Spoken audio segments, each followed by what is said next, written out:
sorry, is this real? Yeah, that's real. It's a desiccated penguin. That's a 100-year-old penguin, yeah.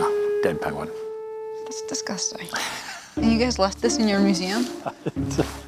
We don't judge. Some of the earliest Antarctic explorers lived here between 1911 and 1917. Wow. Things are pretty much as intact as when they left. It's kind of hallowed ground for explorers. You see how fast they departed and how they left everything behind. This was the true age of exploration. Robert Falcon Scott aimed to be the first to reach the South Pole, and his team made this hut their home base. So he was very much interested in science as well as exploration. They had all kinds of experiments here, meteorological, biological, and geological observations. Scott actually made it, but a Norwegian beat him there, and then he froze to death on the way back. Living here was pretty rough. Seal blubber. Gross. And in some ways, it still is.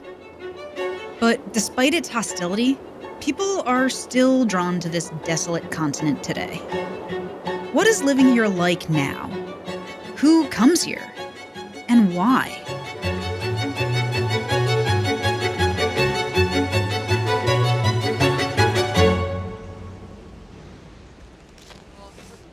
All right, fresh bagels, guys. While living in Antarctica for a month, we experienced basically two very different lifestyles. I set this up all by myself. One in the remote field camps. I'm pretty proud. The other in what residents affectionately call the town, McMurdo Station. This 105-building station was established in the 50s, and today houses around 900 people in summer. And it's got just about everything. Dorms, offices, a hospital, fire station, waste treatment plant, weather office, vehicle maintenance shop, and 24/7 pizza.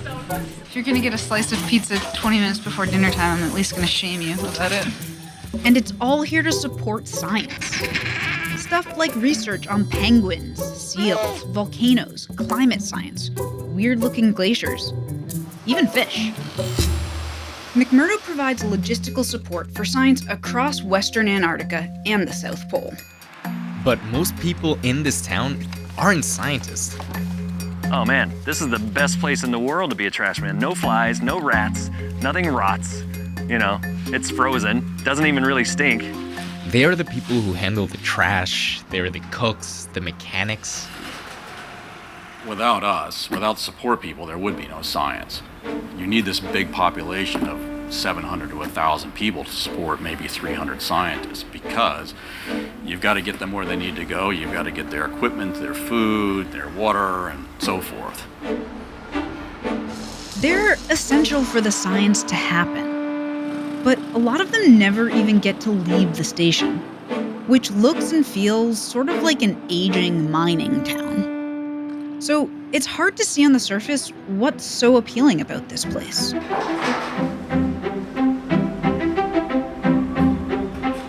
People either come down their first season and say, that's it, it's a bucket list thing, and then they never come back, and there's others that just come back year after year after year.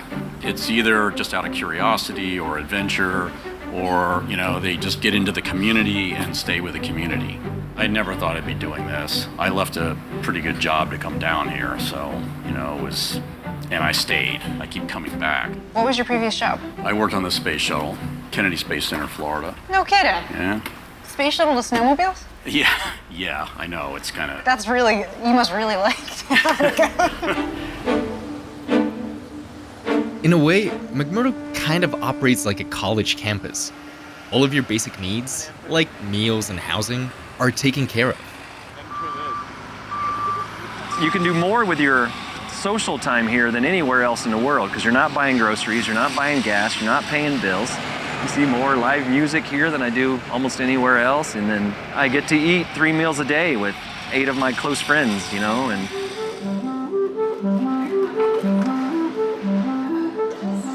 In the few weeks we spent here, we found that the bottom of the world is actually a pretty social place. Yeah, there's a lot of people who come here to escape people. Yeah. It's not that great of a place to escape people, honestly. And it turns out, on a continent where there's no cell phone service, you get to know people on a whole different level. Arlo, who was your teenage crush? Hillary Duff. That's okay. While McMurdo Station can be the social and logistical hub of Antarctica, the science it supports can happen in much more remote and isolated environments. Probably the first thing you'll notice once the helicopter goes away is how quiet it is. It's like absolutely just super quiet out there. You really are out there with just your team. This is where we encountered the second Antarctican lifestyle. Out in the remote field camps, you often live in a tent, cook your own food, even poop in a bucket and bring it back to town.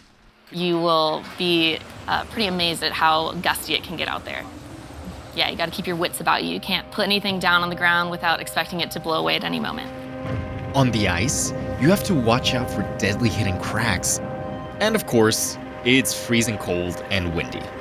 It's a strange environment to want to go and spend months away from everyone you know and everything you know in the pursuit of something. In addition to completing their work, whether that be scientific research or logistical support for that research, the teams have to, well, survive. And the environment makes everything exponentially harder. Nothing ever works exactly how you want it to. And so there's all these different challenges. The technology for us is always a challenge. We had a software glitch. We actually really don't know what happened. But things like that.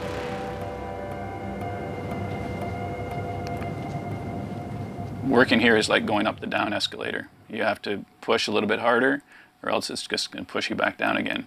And so things are breaking all the time. It's cold, so things snap, things freeze up. You have to make that extra push in order to make things work. Time to get serious. There we go. But why do science unless you absolutely love what you're studying? I mean, it's so consuming sometimes. Like, I think, you have to be really passionate and really enjoy, because this is grueling sometimes. Right? Yeah, This is really grueling. grueling. So I think you have to have the love. But despite the challenges, or perhaps because of them, comes an addictive sense of satisfaction. But I always tell people it becomes more and more like work all the time. And that's just a joke. It's not true. No one.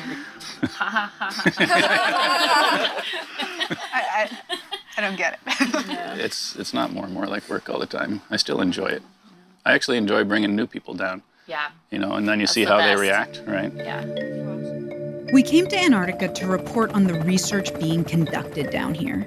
But the people we met were just as fascinating. There's something about remote research that really appeals to me, and I don't know what it is. It was the hardest thing I'd ever done in the most beautiful place I could imagine. It's a bit less dangerous than it was for the first explorers, and there's a lot more support.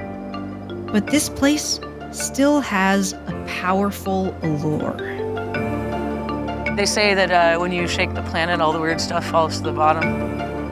I guess I'm one of the weird ones.